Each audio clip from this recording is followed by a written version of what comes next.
Je sais que beaucoup de gens rêvent d'avoir des super pouvoirs. Eh bien sachez que Project Power pourra potentiellement vous aider à découvrir le vôtre.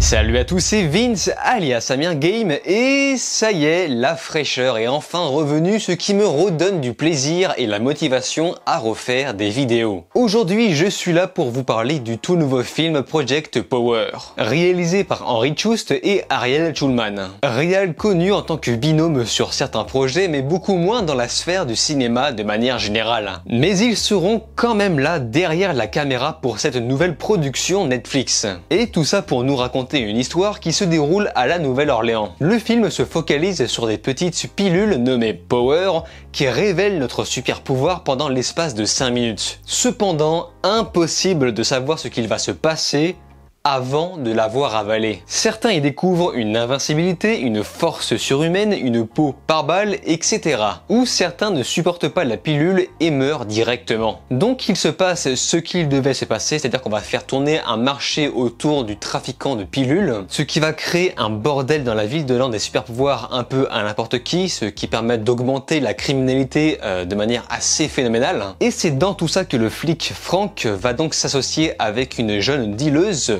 Robin, avant de croiser Hart, un ancien soldat déterminé à arrêter les trafiquants de cette pilule. Et ce pour des raisons personnelles que je ne vous dévoilerai pas pour éviter le spoil. Alors dans tout ça, on pourrait se dire que le scénario n'est pas forcément original ou incroyable, mais il a au moins le mérite de nous faire divertir. On ressent quand même plutôt bien que la pauvreté due à la criminalité règne en Nouvelle-Orléans, avec par exemple des gens qui se nourrissent essentiellement de fast-food. C'est une bonne façon de caricaturer ce qui pousse les gens à dealer dans des situations difficiles, car la drogue dans ce film sera donc forcément représentée par le Power, pilule qui donne des super pouvoirs, évidemment. Malheureusement, le film commence à perdre de l'intérêt lors de son final. On conclut la fin par une scène d'action certes intéressante et terminus, tout le monde descend. Genre à la fin, je me suis dit, oui, et... Ce n'est clairement pas un long métrage qui cherche à raconter quelque chose, si ce n'est proposer un divertissement très Netflixéen. Mais il y a au moins un effort de fait sur le développement des personnages. Je dirais même qu'on ne s'est pas trop foutu de notre gueule. Même si j'avoue que j'ai eu du mal à m'y attacher tellement que ça manque de sel ou d'étincelles. Et malheureusement, les méchants quant à eux sont hyper clichés et totalement oubliables. Ils n'ont aucune personnalité, aucun background, ils sont juste là pour être méchants. Concernant la réal, on peut remarquer par exemple quelques jeux de cadrage en rotation sur une courte focale, ce qui ne sert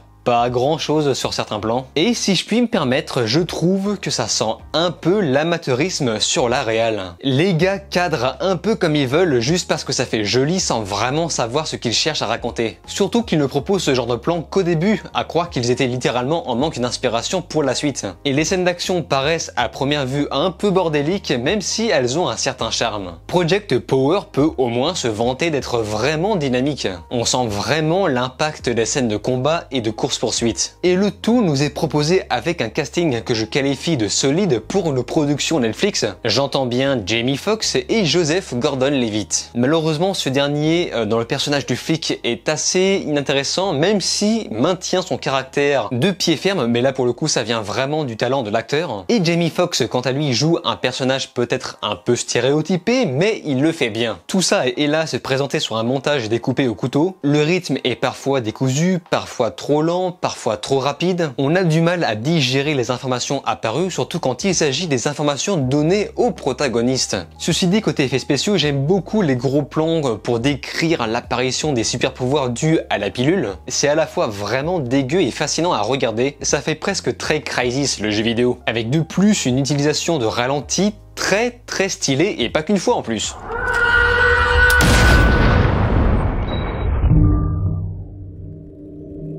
On sent que c'est un film qui respire le pognon malgré tout. Pour rester sur le visuel, on peut remarquer parfois quelques efforts de fait sur l'utilisation de la lumière, comme par exemple le rouge au début du film, même si ça ne raconte pas grand chose au même titre que la réal. D'ailleurs, ça n'ira jamais plus loin sur la longueur. Et le tout sera accompagné d'une synthé de rap avec de l'autotune, et autant dire que je ne suis vraiment pas très fan, mais pourtant ça colle quand même avec ce que raconte l'histoire, enfin le fait que l'une des protagonistes soit rappeuse. Des Mais Gruyère.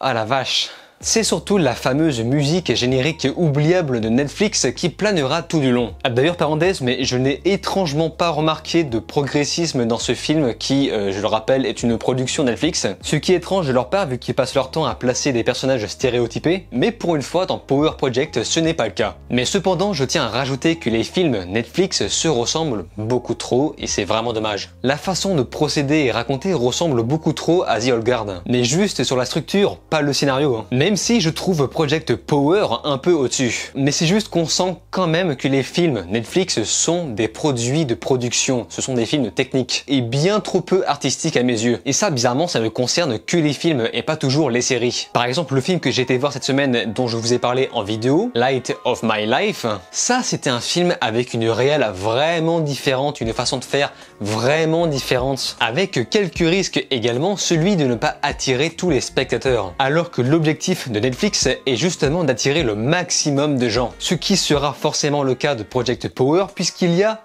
toute la recette pour attirer du monde. Des acteurs connus, de l'action, de la SF, un concept, un chouïa original et j'en passe. Mais malheureusement, ce long métrage ne va pas forcément plus loin que ça. Ça reste relax dans l'ensemble, le film tient plutôt bien la route. Disons que ça accompagnera vos soirées pizza ce week-end. Et soit dit en passant, je prépare moi-même mes propres pizzas chaque semaine. D'ailleurs, on peut apercevoir sur cette photo cette magnifique pizza 5 fromages cuite sur pierre préparée par mes soins. Et tout le monde s'en fout. Bref, n'hésitez pas à me donner votre avis sur le film dans les commentaires, je suis très intéressé. Ou si au contraire vous ne l'avez pas encore vu et que vous comptez le voir, je lis tous les commentaires. On se laisse ici, je vous invite tout simplement à vous abonner à ma chaîne, cliquer sur la cloche, liker, partager et de regarder mes autres vidéos. Je vous dis alors ciao et à la prochaine.